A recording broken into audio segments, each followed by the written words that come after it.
of this world want us to feel alone in a struggle that we're all facing together. Our governor is ripping people off. Our governor is pushing small business and the people out of the state. Crime, abortion rights, But we are not going back. education, and the economy. These are the top issues facing Illinoisans statewide. Will voters give Chicago Democrat J.B. Pritzker another 4 years in office? We have to elect pro-labor, pro-choice, pro-voting rights, pro-civil rights candidates. Or will downstate Republican Darren Bailey take over the governor's mansion? The political elites and their self-dealing have had their way for far too long. It's time for you to decide. Live from the campus of Illinois State University and Nexstar, your local election headquarters, the Illinois Governor's Debate starts now. We are coming to you live from the Braden Auditorium on the campus of Illinois State University here in Normal for the Illinois Governor's Debate. Good evening. I'm Jennifer Roscoe from WCIA3 in Champaign. And I'm Timon Bradley from WGN-TV in Chicago. We want to welcome those of you watching at home, as well as our large crowd of voters here in person, to the first of two exclusive debates between the candidates for governor of Illinois. And while we are broadcasting live from Central Illinois, this debate is airing live in every county across the state, from Chicago to Champaign, Rockford to East St. Louis, and everywhere in between, carried by 8 Nexstar Media Group stations and 2 partner TV stations. We want you to join in on the conversation throughout the hour using the hashtag ILGovDebate. You can see it there in the corner of your screen. Before we begin, let's set the ground rules. Each candidate will have 60 seconds for each question. If there are follow-ups, candidates will have 30 seconds, and there will be up to 30 seconds allowed for any rebuttals. At the end of the debate, each candidate will have 30 seconds for closing statements. Candidates, you'll know your time is up when you hear this bell. Also, we are very excited to have our live audience with us. We have told them they need to hold their applause until the very end of the debate. And with that, let's get started. Governor Pritzker, Senator Bailey, thank you both very much for being here tonight. Much has been said about the sweeping police and criminal justice reform package known as the Safety Act. The focus has largely been on one provision, set to take effect January 1st, that will eliminate cash bail in Illinois. A recent Nexstar Emerson College, the Hill poll, found 48% of likely voters think the new policy will increase crime. Governor Pritzker, we are starting with you tonight. You've said you are willing to consider changes to the bill, but you have not elaborated. So what specific changes are you in favor of? You have 60 seconds. Well, let me begin by saying that everyone deserves to feel safe in their homes, in their communities, and honestly, crime rose substantially during the pandemic, and I take that very seriously. Now, the criminal justice system that Darren Bailey and Republicans are standing up for is one that allows murderers and rapists and domestic abusers to buy their way out of jail. And that's unsafe for our families, for our neighborhoods, and frankly, victims' rights organizations are supportive of the Safety Act. If you want to reduce crime, you got to solve crime. You got to do what I've done, which is to increase the number of state police, build state-of-the-art crime labs, make sure that we're funding violence prevention and youth summer jobs programs, and of course, funding mental health and substance abuse treatment. But Darren Bailey is a hypocrite on this subject. I mean, he has voted against all of these things, and he even voted to defund police. Oh, unreal. Governor, this is your chance now. What specific changes would you make to the Safety Act? Well, I think that there are clarifications. People, as you know, the Republicans have put out a lot of disinformation, a whole list of things that they say are non-detainable offenses. There's no such thing under the Safety Act as non-detainable offenses. And again, the goal of it is to keep murderers, rapists, domestic abusers, violent criminals in jail, and a poor young mother who shoplifts diapers and formula Governor Pritzker, one more would chance. be kept in for months Governor Pritzker, if she doesn't have the $500 to pay. Are you willing to answer the question? One specific change you would make? Again, I think there are clarifications that can be made in the law to make sure that everyone understands what this law is all about. We're going to move on. Senator Bailey, now on to you. You have repeatedly advocated for the repeal of the Safety Act, but the bill also encompasses new programs for police, like mental health screenings for officers and use of body cameras statewide. If you repeal the whole law, those programs are gone. So what do? You have 60 seconds. Well, Governor Pritzker's obviously lying about everything that he just said, and I think it's very interesting that 100 of the 102 state's attorneys across the state, a third of them being Democrats, are standing up against this as well. I think it's obvious that's why I have the full support of the police on this deal, because they know exactly what this does. The Safety Act must be repealed because it lets violent criminals and murderers out of jail before trial.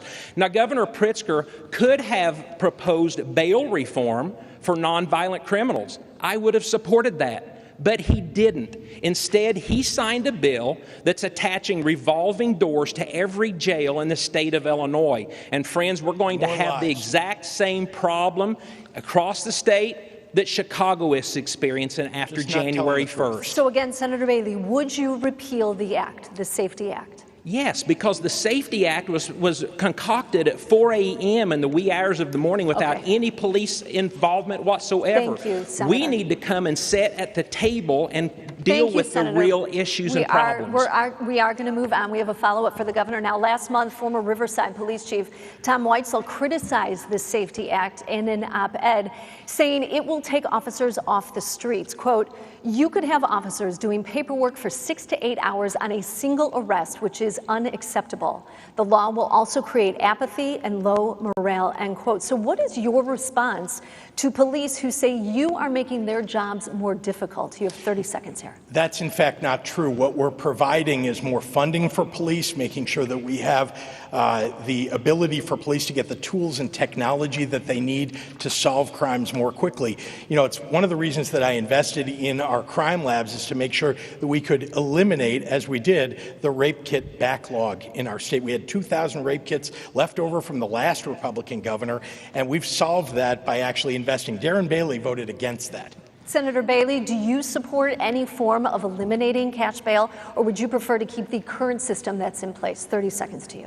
We need to have a seat with everybody. We need to meet with everyone. Open doors, not behind locked doors, where J.B. Pritzker and his cohorts met for months developing this egregious bill. Everyone needs a seat at the table. You just said what JB is months, telling you is simply not true. Months of hearings. This guy, I mean, this is endless. Did the police not know what they're talking about? These things, these actions that he took, guess what they're going to do? They're going to raise property taxes because he enforced the fact that police, he took away their training. Now local governments have to train their own police. He said you have to wear body cams, but he said now you have to pay for these yourself. Unfunded mandates. That's all this man knows. He's destroying our state from the inside out. I'm going to give you 30 seconds to respond to that. Thank you. I've provided more money for police. I've provided more money for our municipalities, $2 billion more during my term in office for local governments and for police. It's just a lie what Darren Bailey is saying. He's saying we're defunding. He's the one who voted against funding for our state police, adding hundreds of state police to make sure that we can keep our communities safer. Okay, Taman has the next Well, I got my question. name Taman. mentioned. Can I have one more rebuttal? Thank you, Jennifer. We're going to move on for now. Senator, this question will go to you. Under Illinois' last Republican governor, Bruce Rauner, social services and state agencies came to a halt during his 2-year budget stalemate with the Democratic-led legislature. Senator, you have also pledged to cut state spending. If elected, how would you do that without shutting down social services? 60 seconds, please. Reprioritization of spending and a zero-based budget.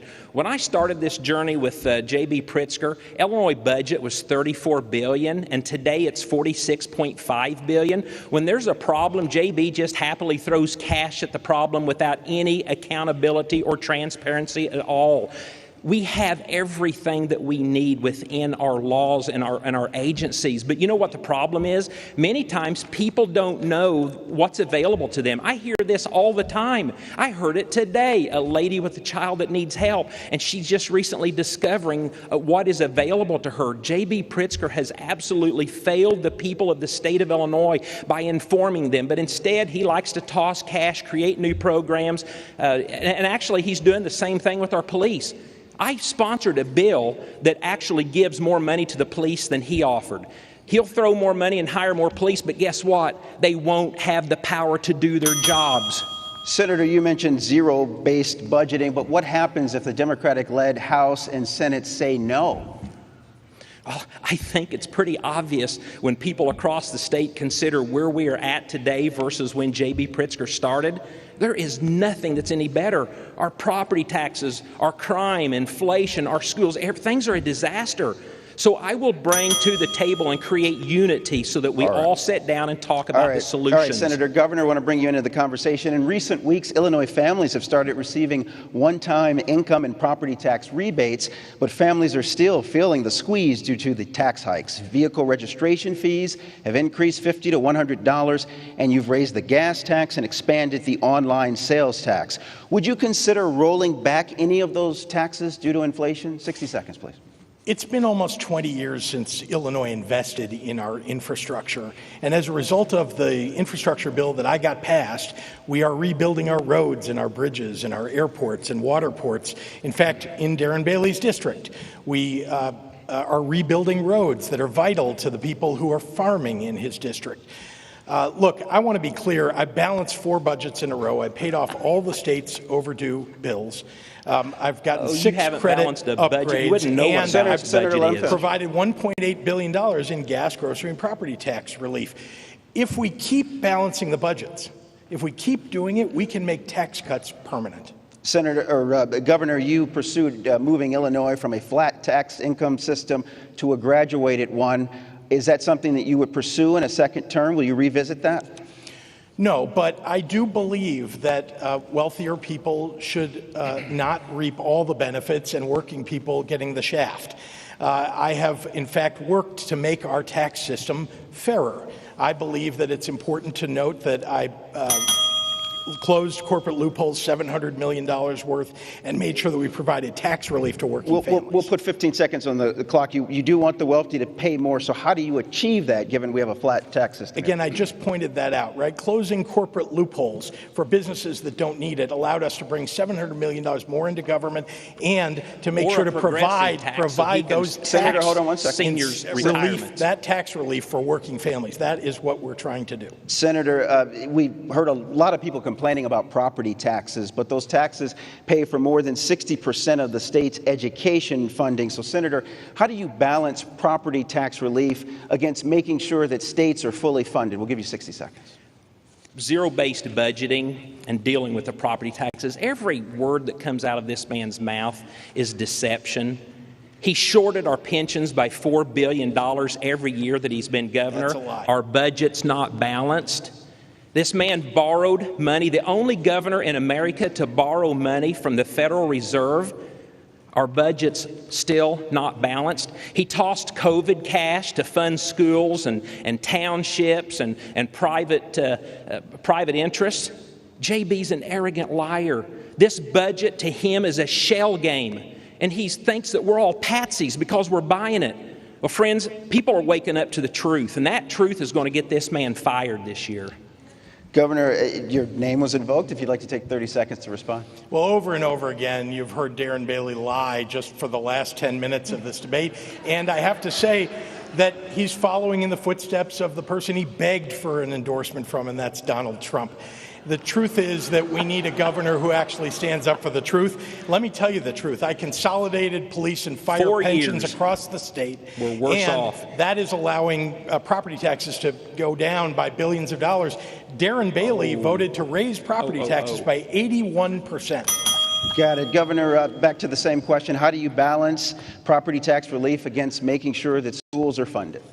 Well, again, if you balance the state budget, this is hugely important. If you balance the state budget as I have for 4 years in a row, property taxes should be going down. It allows us to increase funding by the state for our education system, and I've done that by $1.3 billion. Doing that allows local property taxes to go down. It also funds our schools. Remember that local governments, local schools, are paying for the bulk of the education that they're providing. In other words, local property taxes. Our state government should be paying for about half of what education costs in the state. Instead, in Illinois, for years and years, the Republicans and some Democrats were, frankly, ruining the budget.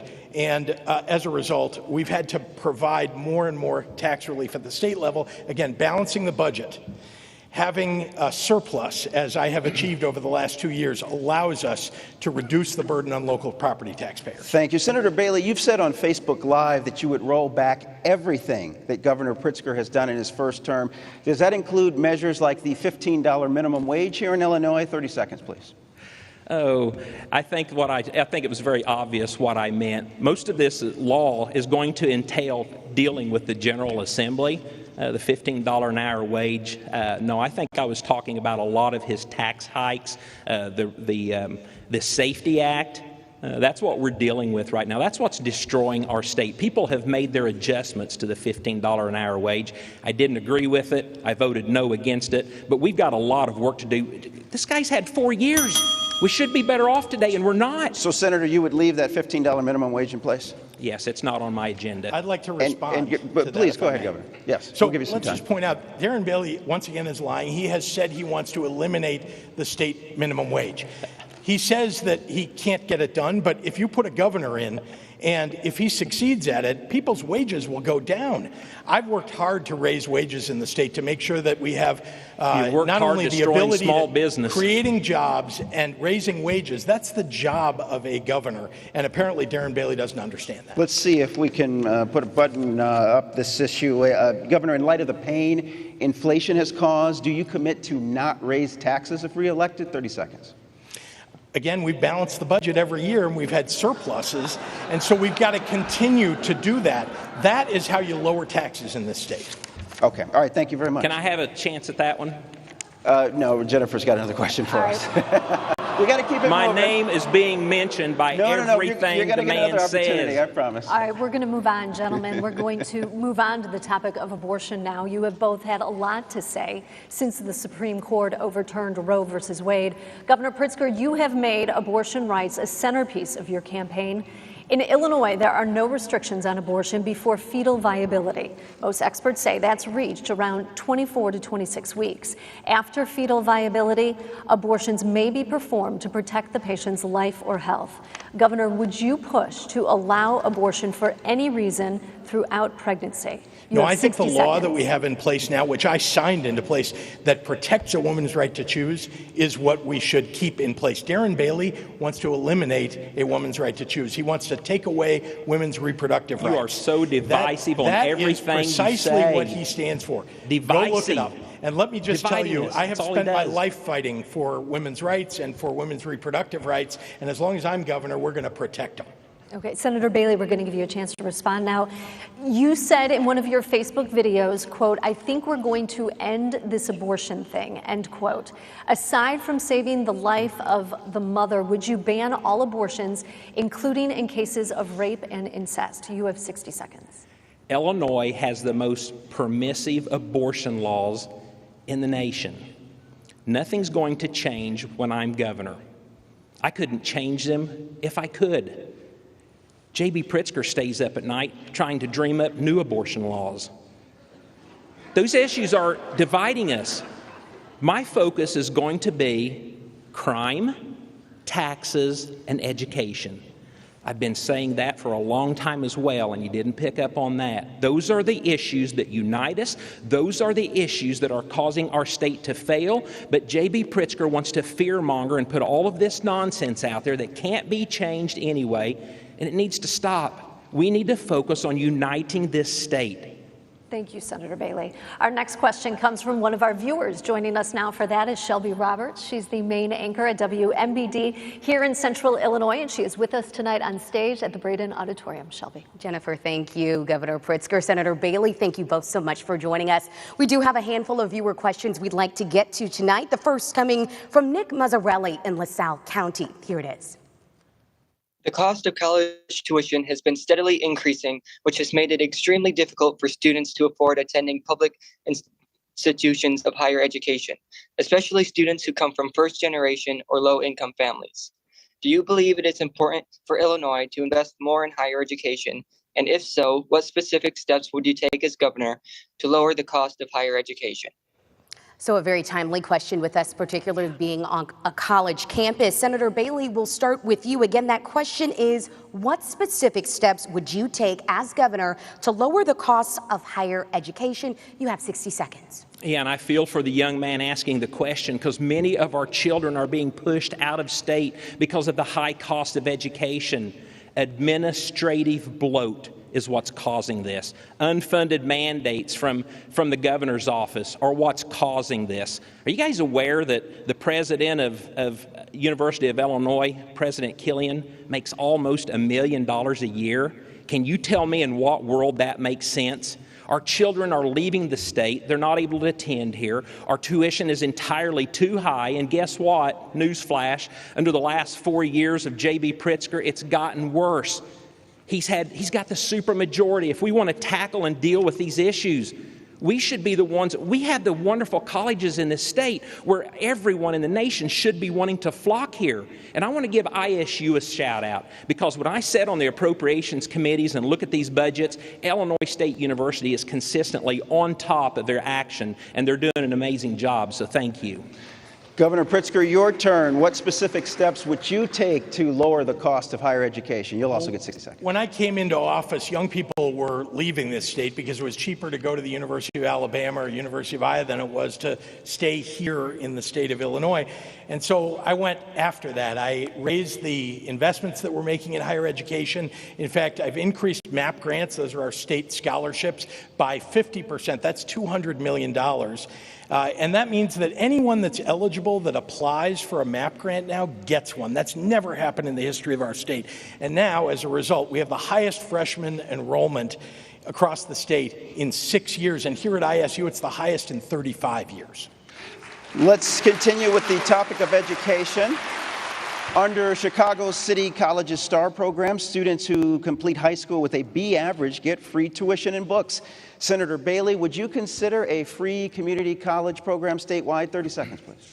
Well, community college is an amazingly responsible program. I'm very proud of our community colleges. So I think that, everything in this state needs revamped, per your question earlier. We have got to sit down at the table and see what we can do, what we can afford to do with these students, and to ensure that they go to college, that they become productive. It really needs to start before that in our public schools.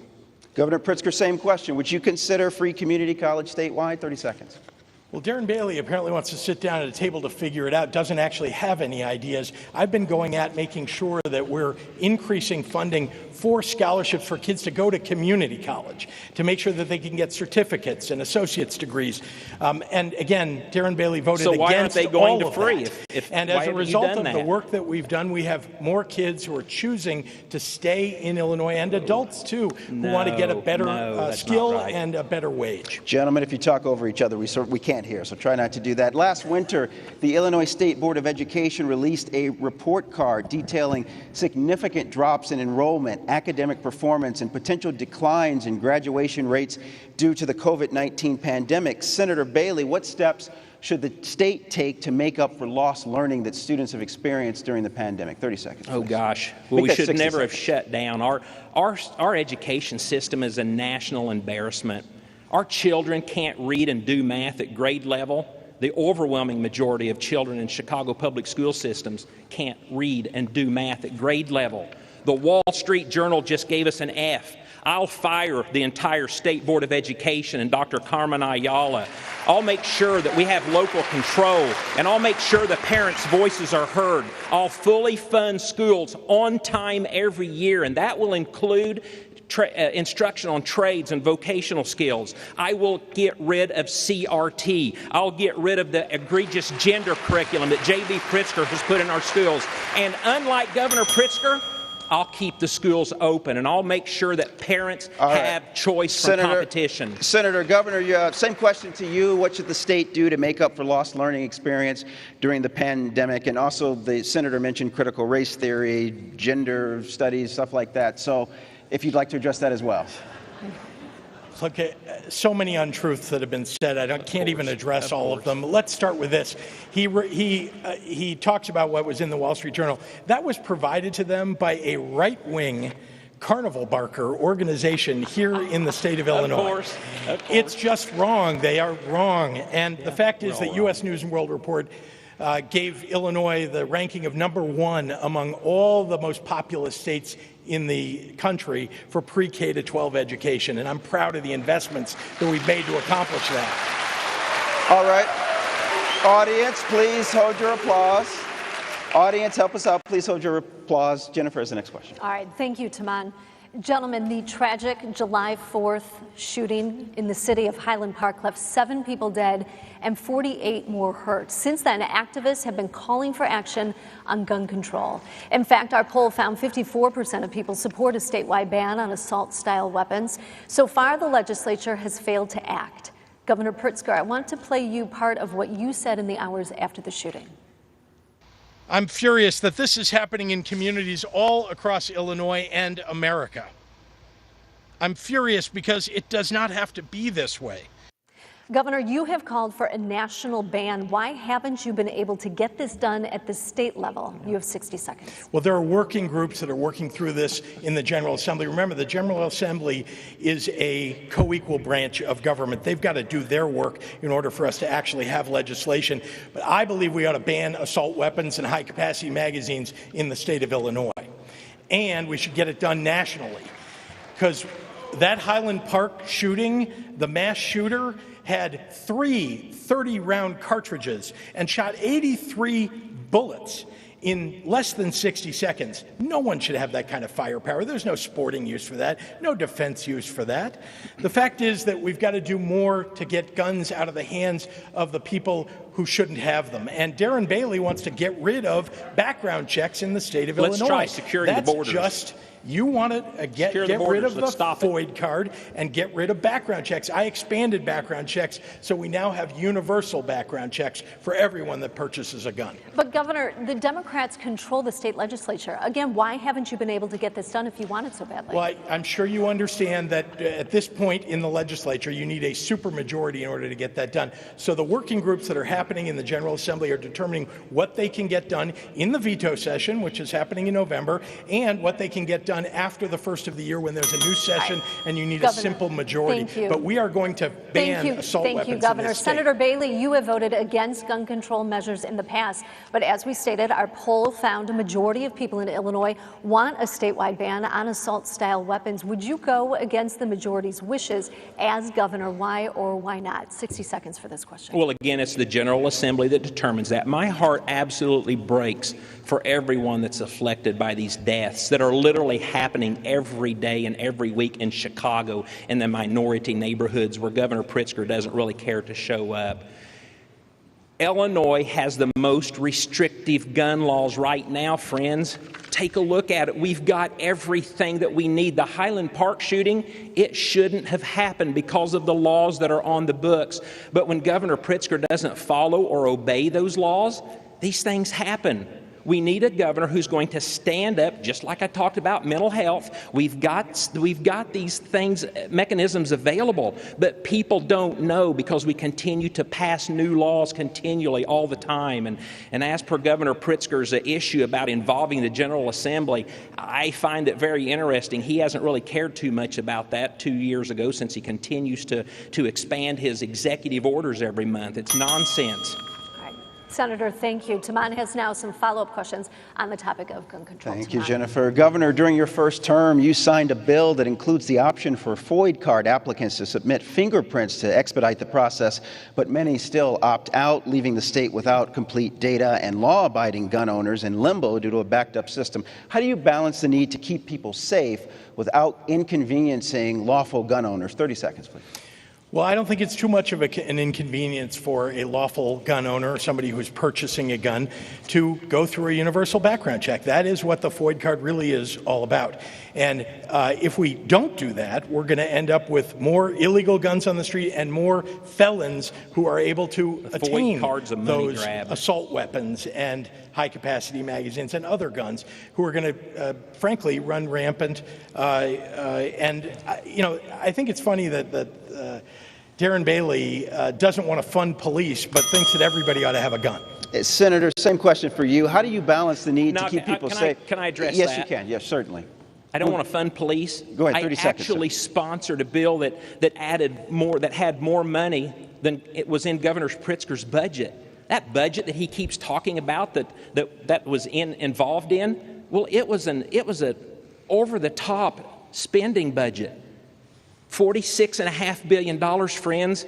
You're going to have to make up that difference in the future, or we're going to have some massive problems.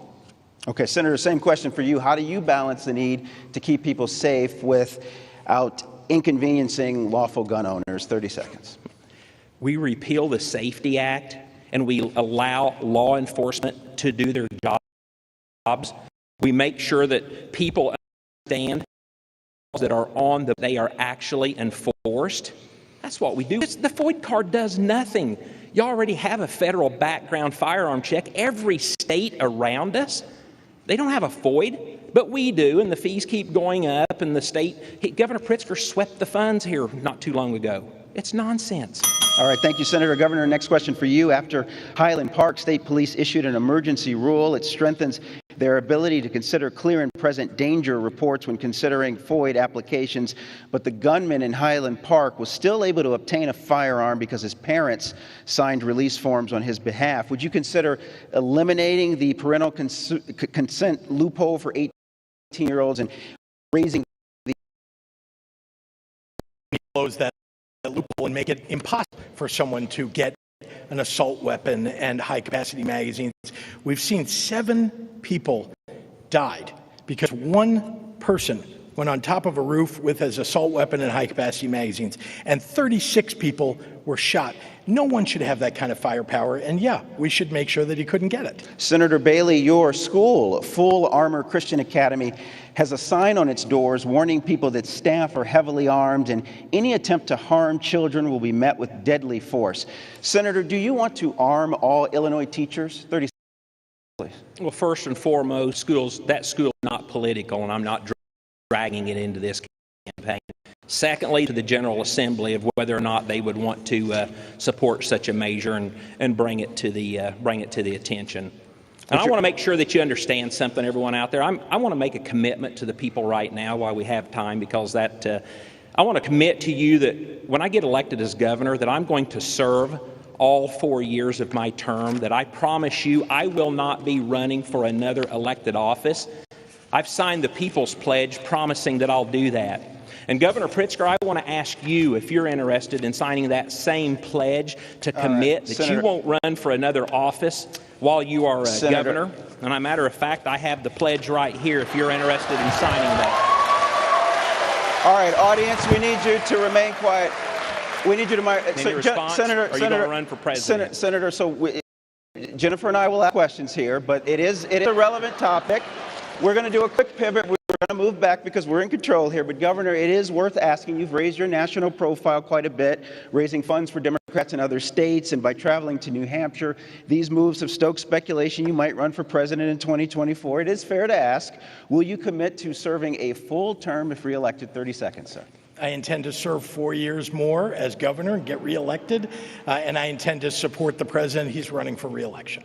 Okay. All right. Thank you very much. That's clear. So serving all 4 years, supporting President Biden. Thank you. Shelby has our next question. Taman, thank you so much, candidates. We have another viewer question, and this one comes from Robert Heaps in Peoria. Here's what Robert wants to know.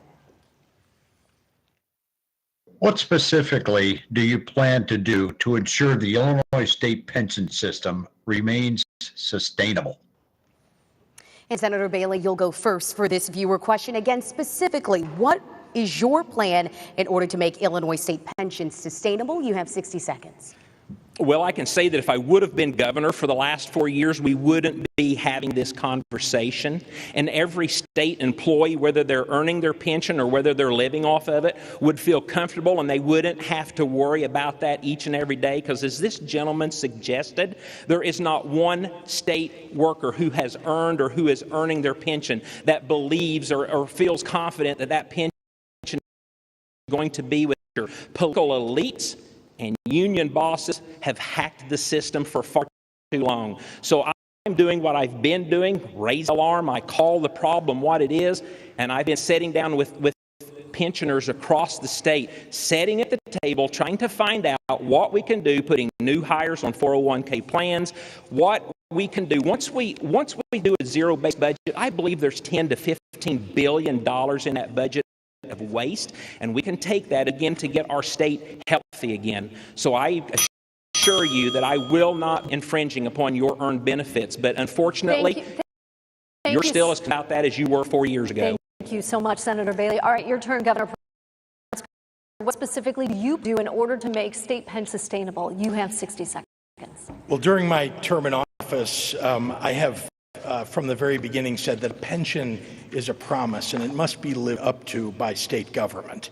Now, I've also reduced the net pension liability while I've been in office, not only because we made good investments, but also because we put more money into the pension systems than ever before. Now, that's been because we had surpluses, because we balanced the budget. And I want to make clear that I also expanded a program that was introduced by a Republican state representative that allows retirees to get bought out of their pension. They can get all their money up front, and it saves taxpayers money when they do that. So I'm pleased to say that we've made real progress on our statewide pensions, and I want to point out that I got passed a police and fire pension consolidation bill that reduces property taxes by billions of dollars. Yet everyone's still worried about their pensions. Thank you, Governor. Taman has the next question. Thank you, Jennifer. Gentlemen, I have personalized questions for each of you. There will be no opportunity for a rebuttal. Please help us out with that. Governor, I'm going to start with you. Since the beginning of 2019, 2,589 people have been murdered in the city of Chicago, according to Chicago police. Senator Bailey has flat out blamed you for crime in Chicago. Do you bear any responsibility for it? 60 seconds. Look, when you're governor of the state, you're governor of the whole state, and you're responsible for helping municipalities to fight crime, and that's what I've been doing. Again, we've funded state police to assist local governments. We've spent money for our local police. We've sent them money to do their jobs. We've built out crime labs that allow local police to get DNA evidence examined, and we've reduced, in fact, eliminated the rape kit backlog. These are all ways in which we've reduced crime across the state. Remember, Darren Bailey. I think he said all this before. Darren Bailey voted against all of those things. He does not. He is a hypocrite on this subject. All right, no rebuttals. I know you probably want to get in there, Senator, but this next question is for you. Let me play for you a statement you made that's concerned some Illinois voters. You know, the attempted extermination of the Jews of World War II, it doesn't even compare on a shadow of the life that has been lost and with abortion since its legalization. You've also said, Senator, that Jewish leaders have told you that you were right. Could you name the Jewish leaders who agree with you? 60 seconds, please. The atrocity... Audience, please. Audience. The atrocity of the Holocaust is beyond parallel. Statements were made 5 years ago when Governor Rauner signed into law taxpayer-funded abortion. So yes, the facts are true when you compare the numbers. I don't, skewing that out of control like the liberal press has done is actually a shame. All right, but Senator, name the Jewish leaders who agree with you. No, I'm not going to put anybody on record. Not going to put anybody on record. All right, another one for you, Senator. As we mentioned at the open of tonight's debate, AARP is our partner. Yesterday, the Pritzker campaign unearthed a Facebook Live video recorded last month. In it, you called the AARP selfish and immoral and leading to the destruction of society as we know it. Were you specifically referring to the state's 1.7 million AARP members, or were you talking about the group's leadership? 60 seconds, please. No, I was specifically referring to the fact that AARP put $500,000 of seniors' hard-earned money in support of the progressive tax.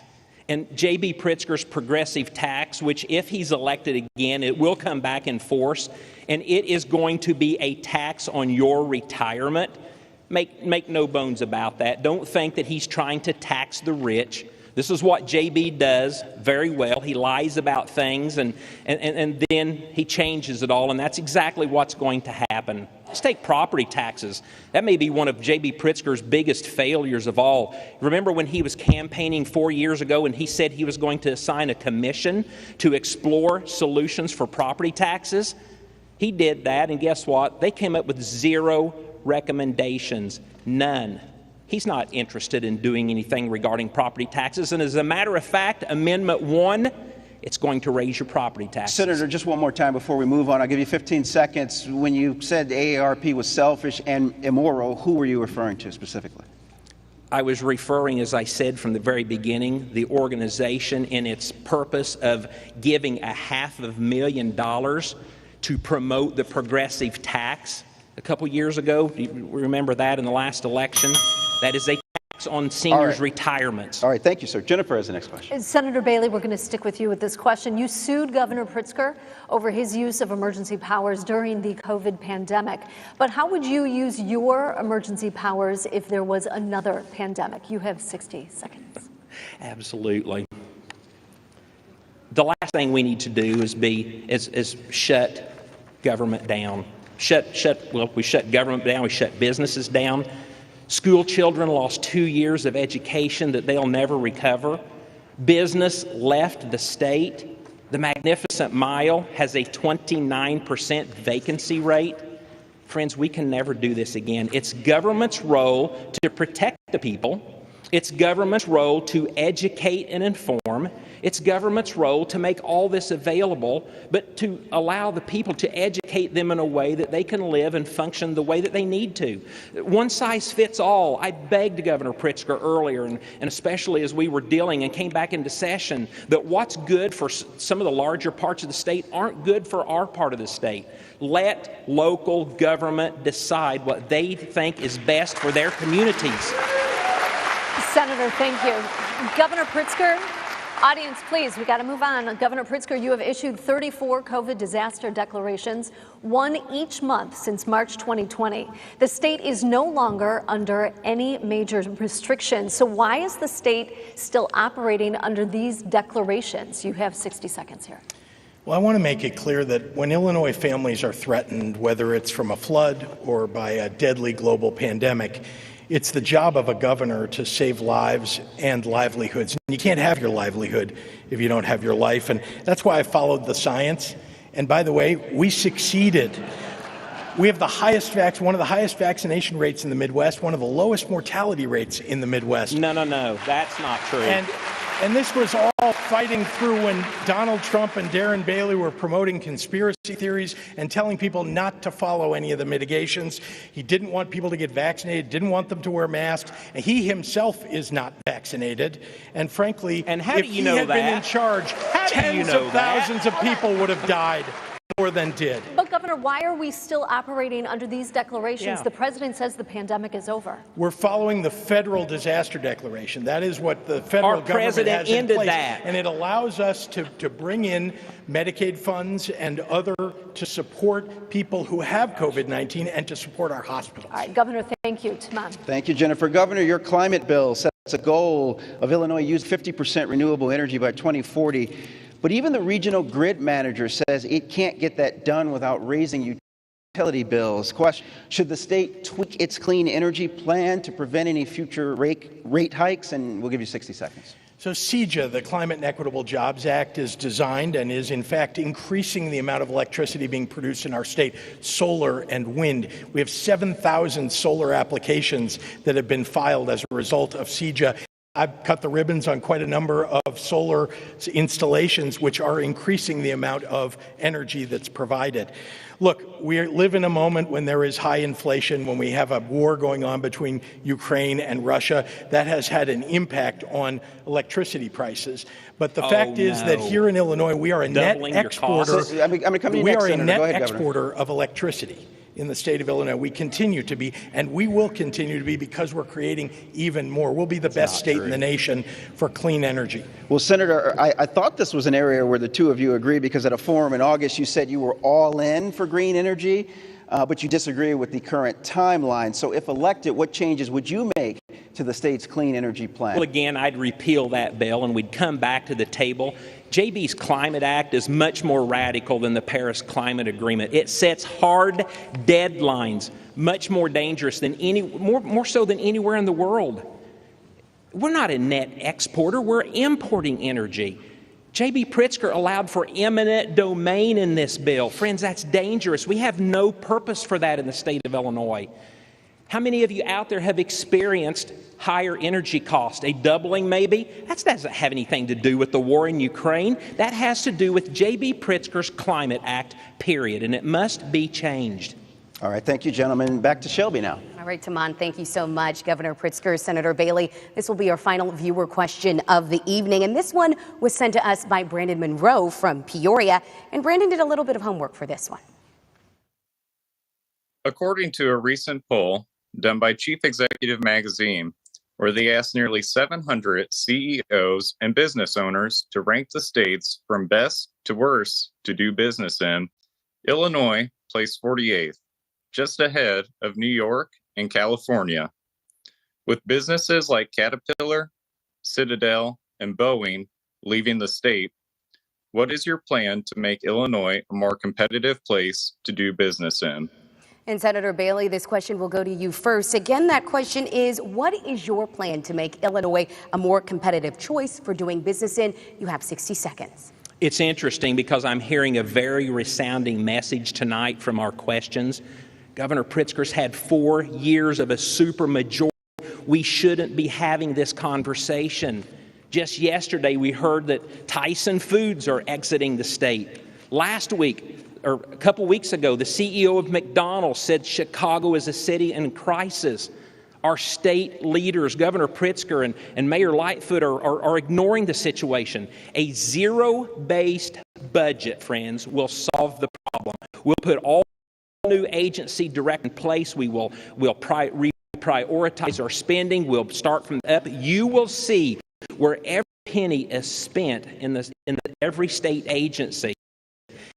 That lower our taxes, our unemployment fund. J.B. Pritzker failed to pay that off. Work comp times higher than any state around us. We need to cut regulations and we need to give business a reason to come back to the state. But they're not going to because it's not safe.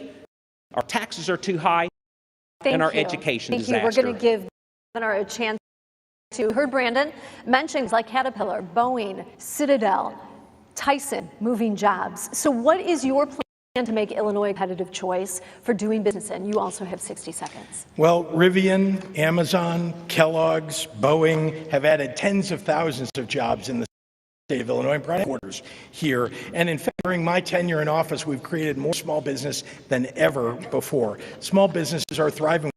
Taxes on 400,000 of them. I incentivized the data center industry, and that's brought in $13 billion investment to the state and thousands and thousands of jobs. Look, Darren Bailey voted against raising the minimum wage. He voted against incentives for business. He's bad for business. He's bad for working families. And he has no idea how to grow the economy. Thank you, Governor. Taman has the next question now. Thank you, Jennifer. On the ballot this November, the Workers' Rights Amendment. It would guarantee Illinois workers the right to collectively bargain for wages, hours, and working conditions for this. But federal law already governs collective bargaining in the private sector. So why is a constitutional amendment needed? 60 seconds, please. Well, workers should have a right to organize. Look, corporations are much more powerful than an individual worker who wants to go in and bargain for their own wages. So workers ought to be able to get together and go in together to try to get a better wage, a safer workplace, benefits. That's what we're trying to guarantee. I believe it's the right thing to do to have a workers' rights amendment. And yes, I have fought for this for my entire career. Senator Bailey, audience, hold your applause. Senator, your biggest campaign contributor has written a $1 million check to the effort to defeat the Workers' Rights Amendment. What is your position on guaranteeing workers the right to collectively bargain? 60 seconds. Union members already have that right. My message is this. Unions, stay in your lane and everything will be fine. Leave mom and pop and private business alone. Why on earth would we want to force this? Audience, we can't hear the candidates. Here's the reality. Under J.B. Pritzker, right now today, Illinois has 45,000 fewer people working. Illinois today than when J.B. Pritzker took office has 125,000 less people in the state. Why are they leaving? These ideas aren't working. Just not Leave true. private business alone. And as a matter of fact, Amendment 1, it is going to increase your property taxes. You're making that Leave up. it alone. All right, thank you very much, Senator Governor. Next question for you. The U.S. Bureau of Labor recorded 752,000 union members in Illinois in 2021. That's nearly 14% of all workers, with more unionization efforts popping up here weekly. Governor, when you came into office in 2019, you signed a 4-year contract with the state's largest union, AFSCME. Your office estimated the overall cost to the state at $500 million. If reelected, how will you negotiate the next contract to ensure taxpayers are not saddled with additional costs? 30 seconds. Actually, we reduced the cost to the state of Illinois in that contract and still provided significant health care coverage for all of our state workers. We need to continue to be prudent about the negotiations with AFSCME, with unionized workers for the state of Illinois. It is the responsibility of the governor to go in and bargain, and we did that, and we got a good deal. Remember, for 4 years before I became governor, the prior governor refused to even sit down with our workers in the state. We need to do that, make sure that they get a fair wage and the state gets a good deal. Thank you, Governor. Senator Bailey, I think you said unions need to stay in their lane, but you heard the statistics. Nearly 14% of all Illinois workers are union members. So how would you handle working with unions if elected? 30 seconds. Well, I look forward to it, and I think transparency and accountability to the people, to the rest of Illinois, is going to change and make a new day for us. The states around us, they're flourishing. Their economies are amazing. And look at our economy here in Illinois. I think that speaks volumes. And I think that's what we're hearing all night. Things aren't right and things aren't healthy in Illinois. And as far as our public sector unions, there's not a person here sitting here right now that is confident in your pensions. This gentleman's failed you. All right, thank you, Senator. Jennifer is our next question. Taman, thank you, gentlemen. Last month, federal prosecutors brought bribery charges against State Senator Emil Jones III. He's one of 9 state lawmakers accused of corruption since 2019. We would like each of you to tell us 3 things you would specifically do over the next 4 years to stop corruption. Senator Bailey, you're going to go first with this one. You have 60 seconds. Well, I think one of the biggest primary things that we can begin to do is when these elected officials are charged, that we strip their benefits from them. You want to talk about the pension system, the Illinois legislative pension. Guess what? It's pretty healthy funded, okay, whereas the other ones aren't. So we strip them of their benefits. We start electing honorable men and women, and we get rid of this problem. This corruption and evil that exists in our state. Many times it happens because of the closed door deals that are taking place in our state house. When there is no transparency and accountability, lawlessness and corruption like this runs rampant. But yet, in a Democrat supermajority and under Governor Pritzker, has anything been done? Nope. Okay, you name one thing. 2 other... I think that would solve it. That would solve it. Okay, Governor, your turn now. 3 things you would specifically do over the next 4 years to stop corruption. You have 60 seconds. Well, let's start with what we have done. Over the last 4 years, we passed 3 ethics bills in the state of Illinois. Is it enough? No, because there are public servants who are not living up to their obligation of integrity in public service. And that means that every year we've got to fight for ethics reform. We need to improve our laws every year to prevent people from committing these ethics violations. And frankly, as you've seen, Emil Jones has been held accountable by the laws on the books. And I think we ought to keep going and make sure that everybody that serves in public office is living up to their obligations to the voters. Okay, Governor, thank you. Come on. Thank you, Jennifer. Governor Pritzker, more than 2,000 asylum seekers have been bused from Texas to Illinois in recent weeks. They are being provided with social services and temporary housing.